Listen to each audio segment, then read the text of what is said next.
श्री राम परमात्मा हैं, परंतु दशरथ महाराज तो श्री राम को पुत्र मानते थे। मेरा यह पुत्र है, ऐसे पुत्र भाव से वह राम जी का स्मरण करते थे। पुत्र भाव के लौकिक भाव होने पर भी दशरथ महाराज ने परमात्मा के स्वरूप में यह भाव रखा था। श्री राम को वे पुत्र समझते थे और पुत्र भाव से राम जी का सतत स्मरण करते थे। अंतकाल में श्री राम जी का स्मरण करते करते दशरथ महाराज प्रभु के धाम में गए। जीवन भर जिसका तुम चिंतन करोगे, अंतकाल में वह तुम्हें याद आवेगा। प्रतिपल जो ईश्वर का स्मरण करे उसका अंतकाल सुधरता है, उसका मरण सुधरता है। समस्त जीवन जिसके पीछे जाएगा, अंतकाल में वही याद आवेगा। अक्षय सुख में और अक्षय दुख में भगवान को न भूलो। जो संस्कार मन में दृढ़ होंगे, वे संस्कार ही अंतकाल में और दूसरे जन्म में काम आएंगे। पैसे के लिए थोड़ा प्रयत्न करो, 8-10 घंटे मेहनत करो, परंतु पैसे का बहुत चिंतन नहीं करो। कितने ही लोग ऐसे होते हैं कि थोड़ा फुर्सत के मिलते ही विचार करने लगते हैं कि भाव बढ़ेगा कि घटेगा, अब क्या होगा। यदि संपूर्ण दिवस द्रव्य का ही चिंतन करेंगे तो अंतकाल में पैसा ही याद आएगा। लोग ऐसा मानते हैं कि पूरी जिंदगी काम धंधा करूँगा, काला गोरा करूँगा और अंतकाल में भगवान का नाम दूंगा और तर जाऊँगा। यह मान्यता खोटी है। भगवान ने गीता जी में कहा है, सदा तद्भाव भावितः। मानव सदैव जिस भाव का चिंतन करेगा, उसका ही अंतकाल में उसको स्मरण रहेगा। इसलिए निरंतर मेरा स्मरण कर। तस्मात् सर्वेषु कालेषु मां स्मर। पैसा पैसा करने वाले को अंतकाल में पैसे का ही विचार आता है। पैसा कमाना पाप नहीं, परंतु पैसा मिलने पर भगवान को भूल जाना पाप। जीवन में पैसा मुख्य नहीं, परमात्मा मुख्य है। जीवन पैसे के लिए नहीं, परमात्मा के लिए है। अपने ऋषियों ने धन को साधन माना है। धन साध्य नहीं, साधन है। जीवन में पैसा मुख्य हुआ, तब से ही पाप बढ़ गया। लोग चाहे जिस रीत से अधिक पैसा कमाने की इच्छा रखते हों, जीवन का लक्ष्य पैसा हुआ, इससे पाप बढ़ा। जीवन में पैसे की आवश्यकता है, परंतु मानव के जीवन का लक्ष्य तो परमात्मा के चरणों में ही जाना है। मानव लौकिक पदार्थों में, विषयों में ऐसा फंसा हुआ है कि उसे स्वयं के लक्ष्य का भान रहता ही नहीं। शरीर, पुत्र, स्त्री, द्रव्य आदि असत्य हैं, फिर भी उनके मोह में वह ऐसा पागल बन जाता है कि न तो उसे समय का भान रहता है, न तो लक्ष्य का, और जिस किसी प्रकार उसकी आयुष्य पूरी हो जाती है। भागवत में सुखदेव जी महाराज ने कहा है, निद्रया हितेन नक्तम व्यवायेन दिवाचार से हया राजन कुटुम्ब भरणेन वा। मनुष्य की रात निद्रा और विलास में बीत जाती है और दिवस द्रव्योपार्जन में के निमित्त उद्यम करने और कुटुंब का भरण पोषण करने में पूरा हो जाता है। मनुष्य जीवन के लक्ष्य को चूक जाता है। 8-10 घंटे से अधिक समय पैसे के लिए दो नहीं। गृहस्थ के लिए मनु महाराज की आज्ञा है कि 6 घंटे पैसे के लिए पवित्र करो, परंतु जब अधिक कठिनाई होए इसलिए 8-10 घंटे का हो तो भी बाधा नहीं। 6-7 घंटे निद्रा में जाएं, 8-10 घंटे का समय अर्थोपार्जन में जाएं, अधिक नहीं तो जीवन में 4-5 घंटे का समय परमात्मा के लिए रखना चाहिए। अधिक नहीं तो जीवन में 4-5 घंटे का समय परमात्मा के लिए रखना चाहिए। एकदम प्रवृत्ति छोड़ो ऐसा तो तुमसे कहता नहीं, परंतु प्रवृत्ति कम करो। प्रभु के लिए थोड़ा समय निकालो। परमात्मा संपत्ति मांगते नहीं, समय मांगते हैं। पैसे से ही परमात्मा मिलते होते तो ये सब श्रीमंत लोग ठाकुर जी को भी खरीद लेते। ये तो 1,00,000-2 लाख रुपया भगवान को भेंट रखकर घर में ही बैठा लें, परंतु भगवान क्या पैसे के लिए उनके घर विराजते हैं? भगवान कहते हैं कि मैं तो लक्ष्मी का पति हूँ, मैंने तुम्हें बहुत दिया है, तू मुझको कुछ अर्पण करता है तो इसमें क्या सेखी मारता है? परमात्मा पैसा नहीं प्रेम मांगते हैं, समय मांगते हैं। प्रभु के लिए समय अलग रखो कि यह समय भगवान के लिए मैंने रखा है। इस समय अब मैं जगत का नहीं भगवान का हूँ। परमात्मा के सेवा स्मरण में बैठो, तब मन से संसार का संबंध छोड़कर बैठो। घर का त्याग तन से नहीं मन से करना है। भगवत सेवा स्मरण करने से कुछ नुकसान हो तो होने दो। तन ठाकुर जी के पास और मन रसोई घर में, यह भी क्या सेवा कहलाती है? तन ठाकुर जी के पास और मन रसोई में, यह भी क्या सेवा कहलाती है? सेवा करने बैठो उस समय मन से घर संसार का संबंध छोड़ दो और ऐसा भाव रखो कि मेरा घर तो भगवान के चरणों में है। इस समय मैं अयोध्या में हूँ, अपने गांव को, घर को भूल जाओ। शास्त्र में ऐसा लिखा है कि जिस देवता की तुम सेवा करते हो, यदि मन से उस देवता के धाम में नहीं रहोगे तब तक सेवा स्मरण बराबर होगा नहीं। तुम तो राम जी की सेवा करनी है तो तुम्हें मन में अयोध्या में रहना ही पड़ेगा। तुम्हारा शरीर जहाँ है वहाँ तुम नहीं, परंतु तुम्हारा मन जहाँ है वहाँ तुम हो। तुम्हारा शरीर जहाँ है वहाँ तुम नहीं, परंतु तुम्हारा मन जहाँ है वहाँ तुम हो। महाराज दशरथ को भले ही राम जी का वियोग हुआ था, परंतु मन से तो वे राम जी के पास ही थे। अंतिम श्वास तक महाराज दशरथ ने श्री राम श्री राम श्री राम जप किया। महाराज दशरथ को सद्गति प्राप्त हुई।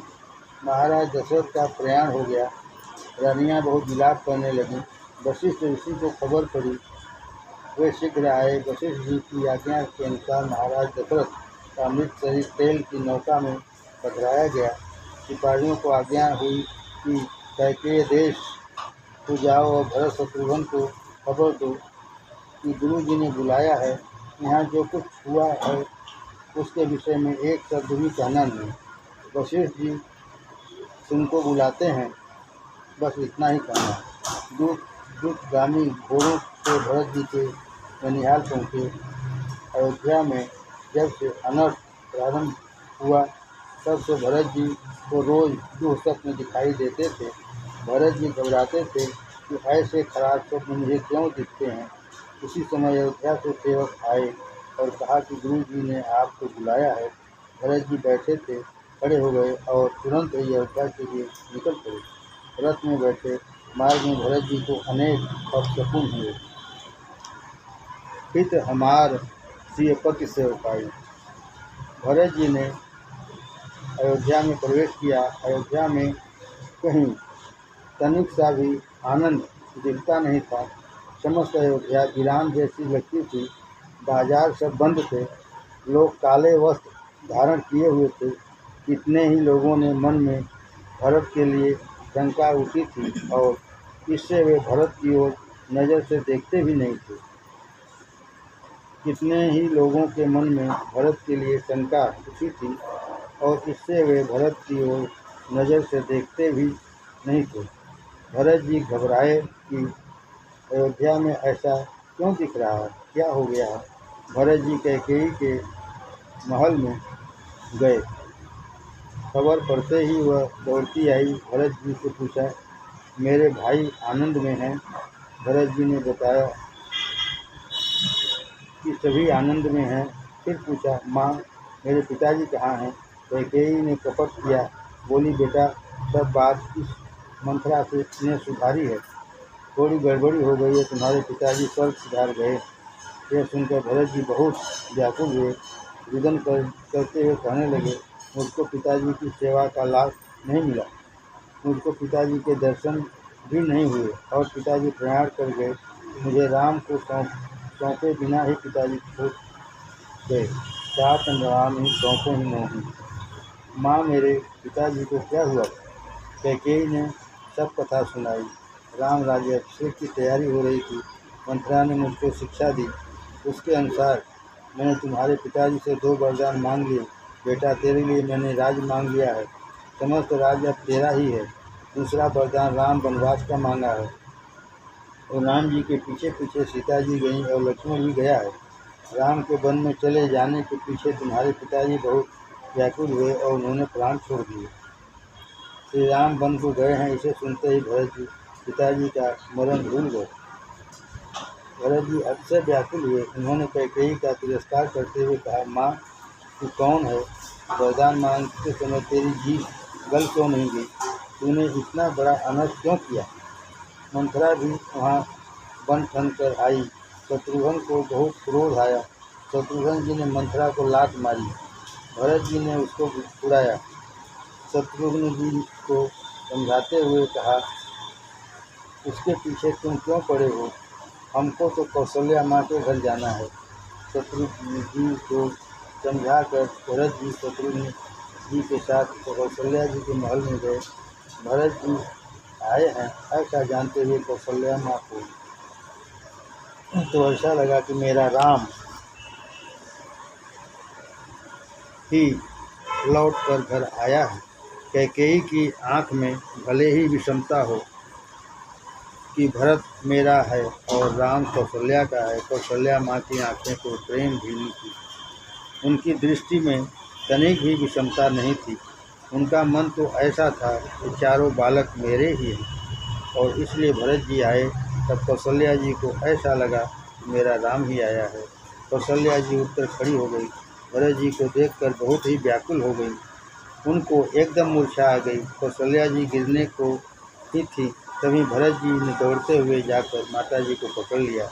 माँ को बंधन करके कहा, माँ मेरे पिताजी कहाँ हैं, मेरे राम कहाँ हैं, माँ सीता जी कहाँ हैं। कौशल्या जी ने विलाप करते हुए कहा, बेटा तुम्हारे पिताजी तो बहुत भाग्यशाली थे, उनका जीवन और मरण मंगलमय हुआ। जिए मरे भल भूपति जाना, जियत राम बदन निहारा, राम विरह कर मरुन संवारा। जीवित रहे तब तक राम के दर्शन करते रहे, राम के वन में जाने पर वे जीवित रह सके नहीं, मेरे प्राण अभी भी जाते नहीं। भरत जी ने कौशल्या माँ को बंधन करके कहा, माँ कैकेयी माँ ने यह जो कुछ किया है उसकी मुझको तनिक भी खबर नहीं थी। माँ मैंने इसमें तनिक भी सम्मति दी नहीं। माँ मैं तुमसे ठीक कहता हूँ, राम वनवास में जो मेरी सम्मत हो तो मैं नरक में पड़ूँ। माँ मैं कुछ जानता नहीं, अगर मैं कुछ जानता हूँ तो 100 ब्रह्म हत्या का पाप मेरे माथे आवे। पापम मे अस्तु तदा मातर ब्रह्म हत्या सतो दवोम हत्वा वसिष्ठम खगेन अरुन्धत्या समत्रिनिमित्तम भूया तत्पात पापमखिलं मम जानामि यद्यहम् इत्येवं स्वप्नं स्थित्वा रुदो भरतस्तदा। इसमें यदि मैं कुछ जानता हूँ तो गुरु वशिष्ठ और गुरु पत्नी अरुंधति जी की हत्या का पाप मुझको लगे। ऐसा कहते कहते भरत जी रुदन कर उठे। कौशल्या जी ने भरत जी को छाती से लगाया और कहा, बेटा, मैं तुमको पहचानती हूँ।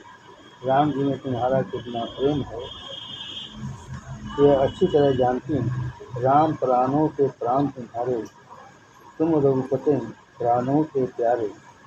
यह समस्त दोष मेरे भाग्य का है, विधाता आज मेरे पुष्पूंग है। भरत जी ने कौशल्या माँ को अनेक प्रकार के आश्वासन दिया। श्री राम लक्ष्मण जानकी जी वन में चले गए हैं, परंतु मैं तुमको जल्दी ही राम के दर्शन करवाऊंगा। तुम चिंता मत करो। तत्पश्चात वशिष्ठ जी पधारे। वशिष्ठ जी ने भरत जी को आज्ञा दी, महाराज दशरथ के लिए शोक करने की तनिक भी आवश्यकता नहीं। उनका मरण मंगलमय हुआ है। मृतात्मा के पीछे बहुत रोने से उसे भी परलोक में दुख होता है। महाराज दशरथ जीवित रहे तब तक राम जी के दर्शन करके ही जीवित रहे। अंतिम श्वास तक वे राम जी का स्मरण करते रहे। उनके तो जीवन और मरण दोनों सुधर गए। मृत्यु मंदिर में हो अथवा घर में हो, यह महत्व की बात नहीं। अंतिम समय मन की स्थिति कैसी रहती है, उसी से ऊपर मृत्यु के पश्चात की गति का आकार होता है। कदाचित किसी का मरण एकादशी के दिन मंदिर में हो, परंतु उसका मन प्रभु के चरणों में न हो तो मरण बिगड़ता है। अंतिम श्वास तक महाराज दशरथ श्री राम जी का ही स्मरण करते। इसलिए वशिष्ठ जी ने कहा, भरत, तुम्हारे पिताजी तो प्रभु के धाम में गए। उनके लिए रुदन करना उचित नहीं। उनकी आज्ञा का पालन करना तुम्हारा कर्तव्य है। वशिष्ठ जी ने भरत जी को उपदेश किया। पीछे वशिष्ठ जी की आज्ञानुसार तेल की नौका से महाराज दशरथ का शरीर निकाला गया, पूजा की गई तथा सरजू के किनारे ले जाया गया। भरत जी के हाथ से अग्नि संस्कार हुआ। रामायण में लिखा है कि महाराज दशरथ आज्ञा दे गए थे कि मेरे राम के बन जाने में भरत की सहमति हो तो मेरा अग्नि संस्कार भरत के हाथ से न कराया जाए। महाराज दशरथ आज्ञा दे गए थे कि मेरे राम के वन में जाने में भरत की सहमति हो तो मेरा अग्नि संस्कार भरत के हाथ से न कराया जाए। परंतु सबको विश्वास हो गया था कि कैकेयी ने जो कुछ किया है उसमें भरत की लेश मात्र भी सम्मत नहीं है। इस विषय में भरत जी को कुछ भी जानकारी नहीं, इसलिए अंतिम क्रिया भरत जी के हाथ से हुई। उस समय कौशल्या जी बहुत व्याकुल हो गई। अग्नि में प्रवेश करने के लिए दौड़ती गई। भरत जी ने कौशल्या के चरण पकड़े और कहा, माँ, मैं तुमको शीघ्र ही श्री राम के दर्शन कराऊंगा। राम दर्शन के निमित्त आप जीवित रहिए। भरत ने कौशल्या माँ को रोक लिया। पश्चात गुरुदेव की आज्ञानुसार श्राद्धादि की विधि की गई। भरत ने अक्षय दान दिया। 15-16 दिन बीतने के पश्चात बड़ा दरबार एकत्रित हुआ। वशिष्ठो मुनि भी सार्धम मंत्री भी परिवारितः राज्ञा सभां देव सभा सन्निधाम विसर्जी।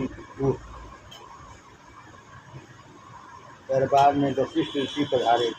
भरत जी शत्रुघ्न को बुलाया गया। महाराज दशरथ के लिए शोक सभा एकत्रित हुई। सभा में वशिष्ठ जी का भाषण हुआ।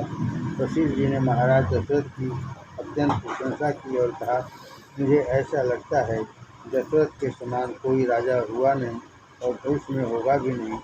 महाराज दशरथ का जीवन और मरण मंगलमय हुआ है। महाराज दशरथ के लिए शोक करना उचित नहीं। शोक किसके लिए किया जाता है? सोचियम विप्रम जो वेद विहीना, तजी निज धर्म विषय लीना। सोचिए निवृत्त जो नीति न जाना, ये न प्रजा प्रिय प्राण समाना। सोचिए ओ वयस कृपन धनवानु, जोन अतिथ शिव भगत सुजानु। सोचिए शूद्र विप्र अवमानी, मुखिर मान प्रिय ज्ञान गुमानी। सोचिए पुण्यपति वंचक नारी, कुटिल कलहपुरी शिक्षाचारी। सोचिए बट निज व्रत परिहरई, जो नहीं गुरु आयस अनुसरई। सोचिए बट निज व्रत परिहरई, जो नहीं गुरु आयस अनुसरई। सोचिए गृही जो मोह बस करई कर्म पथ त्याग। सोचिए जति प्रपंच रत, विगत विवेक विराग। बैखा नस सोई सोचै जोगु, तप बियो बिहाय जे भावई भोगु। सोचिए किसुन अकारण क्रोधी, जनन जनक गुरु बंधु विरोधी। सब विधि सोचिए पर अपकारी, निज तन पोषक निर्दय भारी। सोचिए सबहि विधि सोई, जोन छाण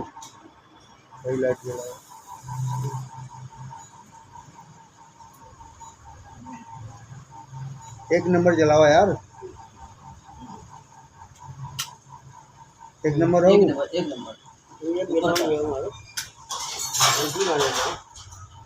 सब विधि सोची पर अपकारी, निज तनु पोषक निर्दय भारी।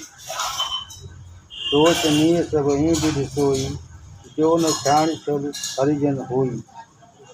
सोचिए नहीं कौशल राउ, भुवन चारि दल प्रगट प्रभाव। भयउ न अहै न अब होनिहारा, भूप भरत जस पिता तुम्हारा। सोचनी तो वह है कि ब्राह्मण शरीर के मिलने पर भी जो विकाल संध्या करता नहीं, वेद को जानता नहीं तथा सत्कर्महीन है और विषय भोगों में लवलीन है, वह क्षत्रिय राजा सोचनीय है जो स्वयं धर्म को छोड़कर भोग विलास में फंसा रहता है। वह वैश्य सोचनीय है जो घर में संपत्ति होने पर भी बहुत कृपण है। देव सेवा में परोपकार में जो संपत्ति का सदुपयोग न करे, वह वैश्य सोचनीय है। वह शूद्र सोचनीय है जो बहुत वाद विवाद करता है, वाचाल है। वह स्त्री सोचनीय है जो पति के साथ कपट करे, जो पति देव का अपमान करे। जिस स्त्री को पतिदेव में परमात्मा दिखते नहीं, वह स्त्री सोचनीय है। वह ब्रह्मचारी सोचनीय है जो विलासी जीवन बिताता है और गुरु की आज्ञा का पालन करता नहीं। वह गृहस्थ सोचनीय है जो आंगन में आए हुए अतिथि का मधुर वाणी और जल से भी सम्मान नहीं करता। गृहस्थ का धर्म है कि द्वार पर जो कोई आवे उसको और कुछ नहीं तो ठंडा पानी अवश्य पिलावें, मधुर वाणी से उसका सम्मान करें। दरवाजे आए हुए का सम्मान यदि नहीं होता है तो वह अतिथि उसका पुण्य ले जाता है। दरवाजे पर आए हुए का सम्मान यदि नहीं होता है तो वह अतिथि उसका पुण्य ले जाता है। वशिष्ठ जी ने भाषण में कहा कि वह साधु सन्यासी सोचनीय है कि जिसको प्रपंच करना सुहाता है, जिसमें वैराग्य नहीं, जिसको भक्ति का रंग लगा नहीं, घर में क्लेश जगाने वाला, घर में आग लगाने वाला चुगलखोर सोचनीय है। अतिशय सोचनीय तो वह है जो इस शरीर का बहुत लाड़ करता है, शरीर सुख में और इंद्रिय सुख में ही जिसका मन फंसा हुआ है और जो केवल स्वयं के लिए ही जीवित रहता है। सोचनीय तो वह है जो समय और संपत्ति का दुरुपयोग करता है, दूसरों का जो अनिष्ट करता है, वह सोचनीय है। अति सोचनीय वह है जो मानव जीवन प्राप्त करके परमात्मा के सेवा स्मरण में तन्मय नहीं होता, जो परमात्मा के साथ प्रेम नहीं करता। महाराज दशरथ का तो राम जी में अतिशय प्रेम था। प्रेम का आदर्श उन्होंने जगत को बताया है। श्री राम वियोग वे सहन कर सके नहीं, वे तो जन्म मरण के त्रास से मुक्त होकर प्रभु के धाम में विराजे हुए हैं। कैकेयी ने 2 वरदान मांगे थे और उनको देने के निमित्त उन्होंने श्री राम जी का त्याग करके सत्य का पालन किया और पीछे प्राण का त्याग करके प्रेम का भी निर्वाह किया। महाराज दशरथ तो गुणों के भंडार थे, सब प्रकार के बड़भागी थे, 14 लोकों में उनका प्रभाव था। ऐसा तो कोई राजा आज तक हुआ नहीं। वशिष्ठ जी ने पीछे श्री सीता जी राम जी बहुत प्रशंसा की।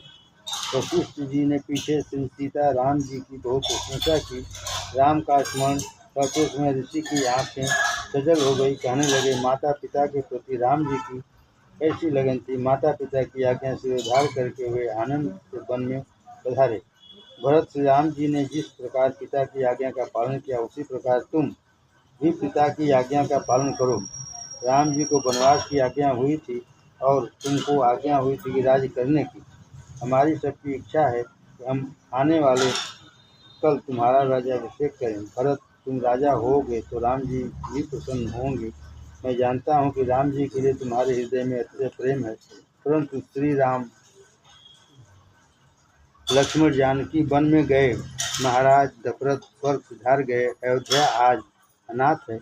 बिना राजा के प्रजा दुखी रहती है। इसलिए मैंने निश्चय किया है कि कल राज्याभिषेक करके तुमको गद्दी पर बैठाया जाए।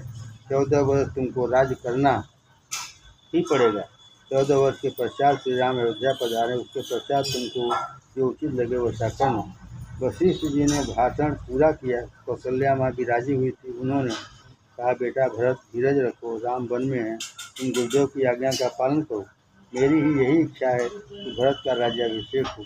इसके पश्चात मंत्री जी का भाषण हुआ। महाराज लोगों ने भी भरत जी के राज्याभिषेक में सहमत दी। अब भरत जी क्या बोलते हैं, इसे सुनने के लिए सभी उत्सुक हो गई। भरत जी ने श्री सीताराम जी का स्मरण किया।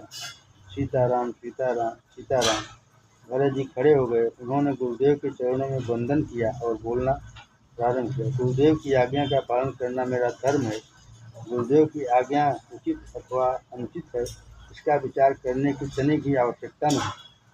गुरुदेव की आज्ञा पालन करने में ही हमारा कल्याण है। सूर्यवंश के राजा तो बालकों को जन्म मात्र देते हैं, परंतु इन बालकों का श्रेय तो गुरु जी के अधीन है। हमारा सबका रक्षण करने वाले तो हमारे गुरुदेव श्री वशिष्ठ ऋषि हैं। गुरुदेव ने मुझे आज्ञा दी है, मेरी माँ कौशल्या ने भी आज्ञा दी है कि मेरा राज्याभिषेक हो। अयोध्या की प्रजा भी ऐसी इच्छा रखती है कि राज्याभिषेक होना चाहिए। आज मैं सम्मुख उत्तर देता हूँ, मुझे क्षमा करें। आप सबका वंदन करके मेरे हृदय में जो भाव आते हैं उनको आज व्यक्त करना चाहता हूँ। मुझको लोगों से इतना ही पूछना है, मुझे गद्दी पर बैठाकर अयोध्या की प्रजा सुखी होगी क्या? इनकी ऐसी मान्यता है या मैं सुखी होऊंगा, ऐसी मान्यता। मैंने तो निश्चय किया है कि मेरा कल्याण श्री सीताराम जी की सेवा में है। इत हमारे श्रीपति सेवकाई। मैंने अपने मन में निश्चय किया है कि श्री राम सेवा से मेरा कल्याण है। इस राज्य की गणना क्या? श्री राम बिना राज्य किस काम का? जिस प्रकार बिना जीव के इस शरीर की शोभा नहीं, उसी प्रकार श्री राम बिना इस राज्य की शोभा नहीं। राम सेवा में मैं जाऊंगा, यह मेरा निश्चय है। कदाचित तुम ऐसा मानते होगे कि भरत को गद्दी के ऊपर बैठा देंगे तो अयोध्या की प्रजा सुखी हो जाएगी। आपकी यह कल्पना अत्यंत खोटी है। मैं आपसे ठीक कहता हूँ, कैकेयी का बालक कैकेयी की अपेक्षा भी अधम है। मेरा जन्म इस जगत में हुआ ही नहीं होता तो आज मेरी अयोध्या दुखी नहीं होती। अयोध्या के दुख का कारण भरत है। इस जगत में ऐसा कौन है जिसको श्री सीताराम जी प्राणों की अपेक्षा भी प्यारे न लगते? मोह बिन को सचराचर माही, जय श्री राम प्राण प्रिय नाही। मैं और मेरी माँ कैकेयी, हम दोनों के सिवा इस जगत में ऐसा कोई नहीं जिसको श्री सीताराम जी ने सुने नहीं। यह सब अनर्थ मेरे लिए ही हुआ है। मेरे जन्म से अयोध्या दुखी हो गई है। मुझको आप गद्दी पर बैठाएंगे तो धरती रसातल में चली जाएगी। मैं धर्मी हूँ, पापी हूँ। पृथ्वी पर गंगा जी को लेकर आने वाले महान राजा भगीरथ जिस गद्दी पर विराजते थे, जिस गद्दी पर महाराज दिलीप बैठते थे, जिस गद्दी को राजा रघु सुशोभित करते थे, उस सूर्यवंश की गद्दी को मैं प्रणाम करता हूँ। इस गद्दी पर बैठने योग्य मैं नहीं। कौशल्या माँ बहुत सरल हैं और उनका मेरे ऊपर अत्यंत प्रेम है, इसलिए मुझे गद्दी पर बैठने को आज्ञा कर रही है। आज मेरा भाग्य प्रतिकूल है, इसलिए मेरे गुरुदेव भी मुझको ऐसी ही आज्ञा कर रहे हैं। मैं आज सम्मुख उत्तर देता हूँ, परंतु मेरे प्राण निकलते नहीं। लोग मेरे लिए चाहे जैसा बोलते हों, इसका मुझे तनिक भी दुख नहीं। मेरे पिताजी स्वर्ग में गए, इसका भी मुझे दुख नहीं। मुझे एक ही दुख है कि श्री सीताराम जी मेरे कारण दुखी हुए। एक ही उर बस दुसर दवाई मोह लगी भे श्री राम दुखारी। श्री राम और जानकी जी नंगे पैर वन में फिरते हैं। यह विचार जब मेरे मन में आता है तब मेरा हृदय फुसलाता है कि सीता जी ने कभी धरती के ऊपर पैर नहीं रखा था। वे आज नंगे पैर चलती हैं, कंदमूल फल उगती हैं। इस अनर्थ का कारण मैं हूँ। श्री राम के दर्शन बिना मेरी यह वेदना शांत होगी नहीं। अयोध्या की प्रजा को मैं बारंबार वंदन करके भीख मांगता हूँ कि आप मुझको आशीर्वाद दो और मैं चित्रकूट जाऊँगा। कल मैं चित्रकूट जाऊँगा, मैं राम जी को मनाऊँगा और श्री सीताराम जी अयोध्या में वापस पधारें और सूर्यवंश की पवित्र गद्दी को पर विराजें। बने प्रताप में हम दुर्गे रामो राजा भविष्यति। मुझको ऐसा आशीर्वाद दें कि श्री सीताराम जी वापस अयोध्या लौटें। 14 वर्ष वन में मैं रहूँगा। मैं अपराधी हूँ, इस अनर्थ का कारण मैं हूँ, परंतु मुझको विश्वास है मेरे बड़े भाई मेरे अपराधों को क्षमा करेंगे। यद्यपि मैं अनभल अपराधी, भय मोहि कारण सकल उपाधि, तदपि शरण सन्मुख मोहि देखी, क्षम सब करे हम कृपाभिषेक की। कल चित्रकूट में मैं उनकी शरण में जाऊंगा। कैकेयी का पुत्र जानकर वे मेरा तिरस्कार नहीं करेंगे। मेरे ऊपर उनका अच्छा प्रेम है। मैं छोटा था तब खेल में किसी भी दिवस राम जी ने मुझको नाराज किया नहीं। मैं श्री राम जी की शरण में जाऊंगा, श्री सीताराम जी को मनाऊंगा।